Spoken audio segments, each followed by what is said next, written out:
رمضان رمضان رمضان يا حبيب. Bismillahirrahmanirrahim, salam alaikum.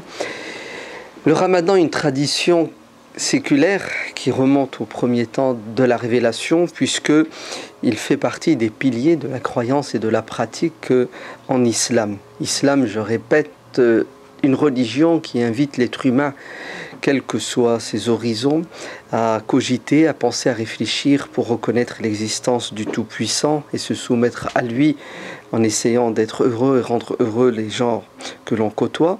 Le ramadan, c'est le pilier de l'islam par excellence qui a toujours été retransmis de génération en génération, puisque le prophète Adam lui-même jeûnait, le prophète Abraham jeûnait, et ainsi de suite jusque le grand Moïse, Moussa, alayhi salam, Isa et Mohammed, que la paix soit sur tous ces messagers de Dieu. Et ils ont tous invité leurs peuples respectifs à se priver la journée en signe de soumission totale à Dieu, mais aussi en signe d'élèvement spirituel pour maîtriser leur passion, car ce qui fait le propre et le charme de l'homme, c'est qu'il est capable de se maîtriser, il est capable de s'élever. La raison est là pour nous éclairer, les passions doivent être à tout prix maîtrisées. Ainsi, l'islam sous sa version mohammedienne nous enseigne que le ramadan, c'est le 4e pilier, une obligation qui incombe aux hommes, aux femmes, aux jeunes, aux personnes plus âgées, mais avec des restrictions quand même qui tiennent compte de la faiblesse de l'être humain, qui tiennent compte aussi de ses impératifs au quotidien. Un jeûne que la majorité des musulmans de France et de Navarre respectent aujourd'hui, puisque d'après les sondages, mais aussi d'après les études sociologiques, 80% de la communauté musulmane respecte ce principe et ce pilier de l'islam. En quoi consiste le jeûne lui-même ? C'est surtout et avant tout une élévation spirituelle. On sait tous que l'âme est prisonnière d'une enveloppe charnelle et qu'elle doit s'élever et se libérer. Et le proverbe arabe dit qu'un estomac vide libère l'esprit. Ainsi, l'objectif, c'est justement de nous pousser à quoi ?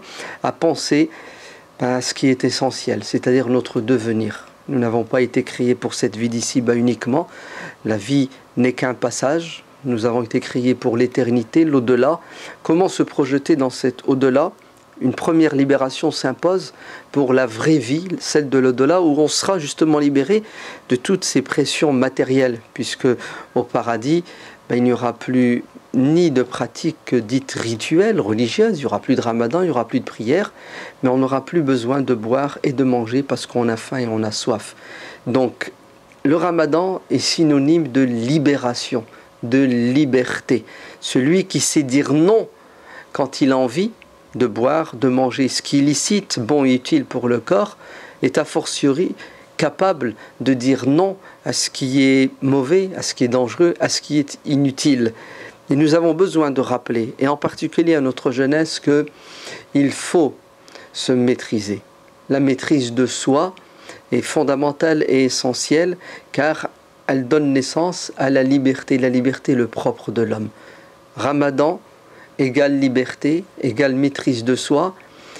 Essayons de jeûner en ayant à l'esprit toujours cette dimension pour nous faciliter, Inch'Allah, cette pratique, parce que la force spirituelle est avant tout la clé de la réussite de notre jeûne.